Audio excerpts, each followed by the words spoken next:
Assalamualaikum warahmatullahi wabarakatuh. Hamdan wa syukran lillah. Assalatu wassalamu ala rasulillah. La haula wa la quwata illa billah. Amma. Saya Dewi Nur Halimah dari Blora, Jawa Tengah, Indonesia. Berbincang soal pahlawan, bangsa yang besar adalah bangsa yang mampu menghargai jasa para pahlawan. Para pahlawan telah berkorban jiwa, raga, nyawa untuk kemerdekaan bangsa Indonesia. Sudah selayaknya kita menghargai jasa para pahlawan. Salah satu pahlawan nasional Indonesia adalah Raden Ajeng Kartini yang merupakan pahlawan emansipasi wanita. Biografi Raden Ajeng Kartini. Nama asli Raden Ajeng Kartini Jojo Adiningrat. Nama populer Raden Ajeng Kartini atau R.A. Kartini. Beliau memiliki seorang ibu bernama M.A. Ngasirah dan seorang ayah bernama Raden Adipati Aryo Sosroningrat yang merupakan Bupati Jepara. Dari sang ibu M.A. Ngasirah memiliki garis keturunan sosok agamawan, yakni M.A. Ngasirah memiliki ibu bernama Nyai Haja Siti Aminah dan ayah bernama Bapak Haji Madirono yang merupakan seorang guru agama di desa Teluk Awur, daerah Teluk Awur, Jepara. Dari sang ayah, Raden Adipati Aryo Sosroningrat, R.A. Kartini merupakan garis keturunan Raden Hamengkubuwono VI. Jadi, R.A. Kartini memiliki garis keturunan agamawan dari sang ibu dan garis keturunan negarawan dari sang ayah. R.A. Kartini lahir di Mayung, Jepara pada 21 April 1879. Beliau adalah sosok perempuan yang rajin, memiliki jiwa nasionalisme tinggi, patriotisme tinggi, dan jiwa semangat yang membara. R.A. Kartini mengenyam pendidikan di European Legion School hingga usia 12 tahun. Namun setelah 12 tahun R.A. Kartini dipingit dan tidak boleh mengenyam pendidikan lagi. Hal ini lantaran pada saat dulu pendidikan untuk perempuan sangat dibatasi. Banyak yang beranggapan bahwa perempuan hanya memiliki 3 tugas, yakni masak, macak, dan manak, sehingga pendidikan untuk perempuan sangat dibatasi. Dan ini tentu sangat memprihatinkan buat R.A. Kartini. Beliau harus dipingit dan tidak boleh sekolah lagi. Namun R.A. Kartini tidaklah putus asa. Oke, jiwa ragaku di penjara, tapi pikiranku masih bisa mendunia. R.A. Kartini bertekad untuk terus belajar menulis dan membaca, hingga ia sangat piawai berbahasa Belanda. Kemudian ia sering berkirim surat dengan kawan-kawannya, sahabatnya yang berasal dari negara Belanda, Eropa. Karena kedekatan hubungan persahabatan inilah R.A. Kartini sering mendapatkan hadiah buku-buku dan koran dari sahabatnya dari Belanda. Kemudian pada usia 13 tahun R.A. Kartini harus belajar ilmu agama ke Semarang bersama seorang ulama besar yang bernama Kiai Soleh Darat. Suatu ketika R.A. Kartini mendengarkan tafsir Al-Quran dalam bahasa Jawa oleh kiainya, yakni Kiai Soleh Darat. Masya Allah, hatinya sangat tentram dan teduh. Ia mempelajari Al-Quran namun juga mengetahui makna maksud dari Al-Quran itu sehingga dapat menjalankan dan mengamalkan.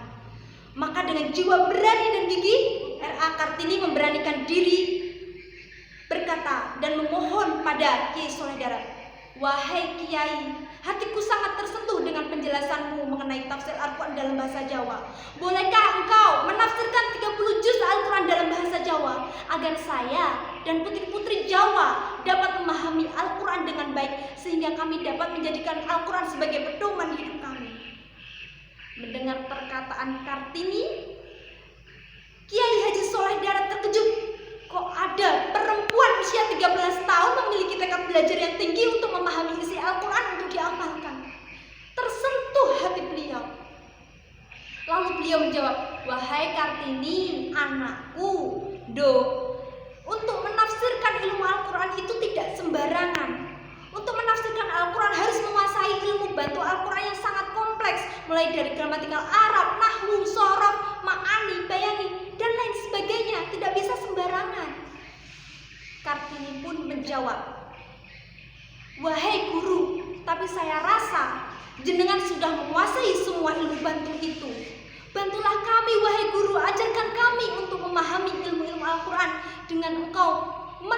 menerjemahkannya dalam bahasa Jawa agar kami putri-putri Jawa mampu mempelajarinya.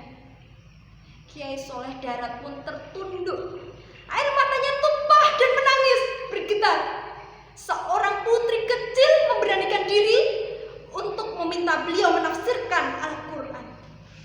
Maka sejak saat itulah Kiai Soleh Darat menuliskan tafsir Al-Quran hingga 13 juz yang diterbitkan pertama kali di Singapura dengan judul Faitur Rahman fi Ayatil Quran, karya Kiai Haji Soleh Darat atas usul R.A. Kartini. Masya Allah, luar biasa, perempuan yang memiliki jiwa agamis dan nasionalisme tinggi, keingintahuan yang tinggi, bukan hanya belajar tetapi memahami dan bagaimana mengamalkan. Pada 12 November 1903, R.A. Kartini menikah dengan Bupati Rembang. Suaminya bernama Raden Adipati Aryo Singgih Jojo Adiningrat. Suaminya sangat mendukung perjuangan Kartini untuk memperjuangkan hak perempuan memperoleh pendidikan, yakni mendukung beliau mendirikan sekolah wanita yang berada di kompleks dekat kantor Bupati Rembang. Perjuangan Kartini terus berlanjut dan berlanjut. Namun sayangnya pada tahun 1904, tepat pada 13 September, R.A. Kartini melahirkan seorang putra yang bernama Sosalit Jojo Adiningrat. Namun naas, setelah 4 hari melahirkan, beliau harus meninggal dunia, sehingga beliau menghembuskan nafas terakhir pada usia 25 tahun, usia yang sangat muda, dan beliau harus meninggalkan dunia selama-lamanya. Perjuangan R.A. Kartini terus berlanjut. Pendidikan perempuan pertama kali didirikan pada tahun 1912 di kota Semarang dan terus diperluas hingga di kota Surabaya, kemudian Yogyakarta, Malang, Cirebon, Madiun. R.A. Kartini telah wafat, tapi perjuangannya dan semangatnya masih hidup. Kemudian ada tokoh yang bernama Mr. J.H. Abedanon yang mengumpulkan surat-surat R.A. Kartini dalam berkirim surat dengan temannya yang di Belanda, hingga dibukukan dan menjadi sebuah buku legendaris yang berjudul Habis Gelap Terbitlah Terang. Ya, habis gelap terbitlah terang. Setelah kesedihan akan ada kebahagiaan. Seperti perjuangan R.A. Kartini, jika dulu perempuan sangat susah memperoleh pendidikan, sekarang perempuan memiliki hak yang sama untuk mengenyam pendidikan dalam upaya melahirkan pemuda yang cerdas sebagai SDM berkualitas untuk kemajuan bangsa Indonesia. Demikianlah biografi R.A. Kartini. Akhir kata, wallahul muwaffiq ila aqwamit thoriq. Wassalam.